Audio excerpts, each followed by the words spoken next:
Sebelum melanjutkan, jangan lupa subscribe dulu. Terima kasih. Bab 169, Pencegahan. Kau dikutuk. Itu pernyataan sederhana, tetapi seolah menjatuhkan hukuman mati pada Sue Yun. Kau ingin membunuhku. Sue Yun mencibir dan melanjutkan, aku akui aku kalah, tapi siapa yang bisa mencegahku melarikan diri jika aku mau? Setelah menyelesaikan kata-katanya, Sue Yun melompat dan hendak meluncur menuju perbatasan pegunungan awan. Dia melarikan diri. Sue Yun melarikan diri. Melihat kejadian itu, para prajurit yang menyaksikan pertarungan menjadi terkejut semua. Sue Yun melarikan diri di depan umum berarti dia kalah dalam pertempuran ini. Dia telah menduduki peringkat pertama dalam daftar naga bumi selama beberapa tahun, yang dapat disebut sebagai mitos kekebalan, tetapi sekarang telah dipatahkan oleh Jian Wushuang.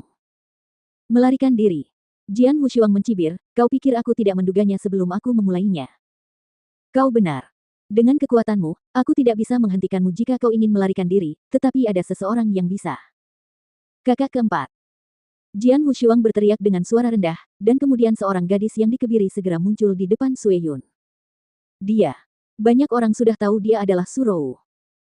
Dalam pertarungan seleksi ini, ada beberapa ahli, yang tidak pernah tercantum dalam daftar naga bumi, yang tiba-tiba muncul dan memperlihatkan kekuatan yang mencengangkan. Seperti Yang Zhaixuan.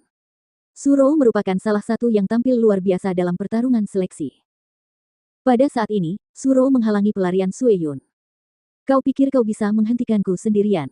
Sue Yun mencibir, lalu tanpa henti mengayunkan pedang merah darahnya ke arah Surou. Pergilah ke neraka. Sue Yun tampak jahat. Tebasan yang baru saja dia tunjukkan membuat seluruh dunia menjadi gelap lagi. Namun, Surou berdiri di depan Sue Yun dengan ekspresi serius di wajahnya. Saat Sue Yun menebas dengan bilah berwarna merah darah, aura mengerikan terpancar dari tubuhnya. Mengenai tingkat kekuatannya, auranya sama tingginya dengan aura gelap yang dilepaskan Sue Yun pada puncaknya. Sebuah cahaya tiba-tiba bersinar di mata Surou. Gemuruh gelombang. Energi biru kehijauan yang melonjak terbentuk menjadi semburan air, lalu menerjang maju dengan kekuatan yang luar biasa. Sue Yun menebas derasnya air dengan bilahnya yang berwarna merah darah, tetapi tidak ada tempat bagi bilahnya untuk memfokuskan serangannya. Alih-alih bertabrakan dengan derasnya air, bilah berwarna merah darah itu seperti membidik bola kapas. Hanya butuh beberapa saat bagi kekuatan yang dilepaskan oleh bilah berwarna merah darah itu untuk menghilang. Namun, aliran deras yang diaktifkan oleh Surou terus mengalir ke arah Sue Yun tanpa kehilangan kecepatan. Bagaimana ini mungkin? Wajah Sue Yun menjadi gelap. Sue Yun dikelilingi oleh aliran air. Dia berusaha sekuat tenaga untuk melawannya tetapi akhirnya malah mundur 10 meter. Jika dia berlari menyelamatkan diri, mundur bukanlah masalah besar baginya.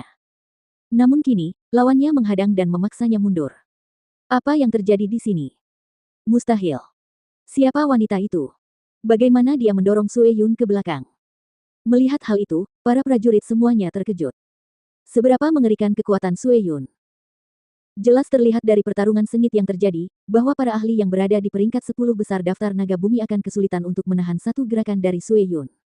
Namun, Surou menahan pedangnya dan bahkan mendorongnya kembali. Melihat ini, senyum mengembang di wajah Jian Wushuang. Dia sudah lama tahu bahwa Surou memiliki rahasia dan cara yang luar biasa. Jadi, sebelum pertarungan seleksi dimulai, dia bertanya kepada Surou apakah dia memiliki kemampuan untuk menghalangi Sue Yun. Surou menjawab dengan tegas, selama kekuatan tempurnya belum mencapai alam Void Yang, bahkan jika dia berada di puncak alam Void Yin, aku seharusnya bisa menghentikannya sejenak. Tentu saja, aku hanya bisa menghalanginya. Mendengar jawaban Surou, Jian Wushuang sedikit terkejut. Dia langsung meminta Surou untuk membantunya menghentikan Sue Yun melarikan diri saat bertarung dengannya di hari terakhir. Sekarang Surou membantunya. Dia menghalangi Sue Yun untuk melarikan diri dan bahkan mendorongnya kembali.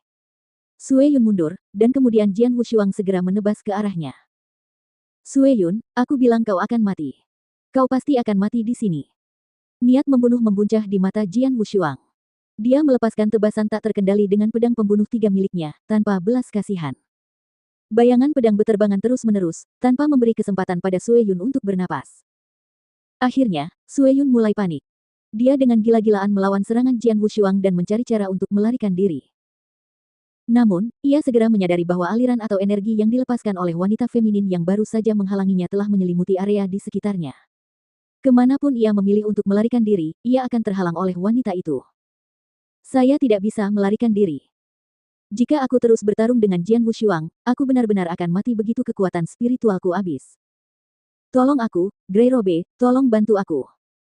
Sue Yun menggeliat dan meraung seperti orang gila. Suaranya keras dan terdengar hingga jarak yang jauh.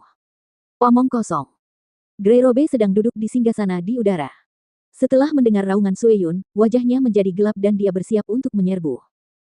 Wus. Tiba-tiba, dua sosok muncul di depannya. Mereka adalah Palace Masters Black dan White dari Dragon Palace. Tuan Grey Robe, apa yang ingin Anda lakukan? Kata kepala istana White sambil tersenyum, dengan suara dingin. Grey Robe tampak kesal, dan berkata dengan suara rendah, Sue Yun adalah jenius teratas di Menara Bloodfeather, dan dia adalah murid pribadi dari Master Menara. Dia tidak bisa mati di sini. Oh, jadi kau akan menyelamatkannya. Palace Master White tersenyum dingin. Grey Robe, apakah kau berencana untuk melanggar aturan pertarungan seleksi? Palace Master Black menatapnya dengan dingin dan berkata, Sue Yun adalah jenius teratas di Bloodfeather Tower. Bukankah para ahli Gold Core Realm lainnya yang tewas dalam pertempuran ini adalah para jenius teratas di sekte mereka sendiri? 10 orang jenius dari Istana Naga ikut serta dalam pertarungan seleksi. Hingga saat ini, 5 orang telah tewas, termasuk Qing Chang. Tetua klan Ouyang adalah contoh lainnya. Ouyang Haotian dan Ouyang Haoiwei dari klan Ouyang keduanya tewas dalam pertempuran pemilihan ini. Mereka semua adalah jenius, siapa yang tidak merasa bersalah? Namun, tidak ada seorang pun yang keluar untuk membantu.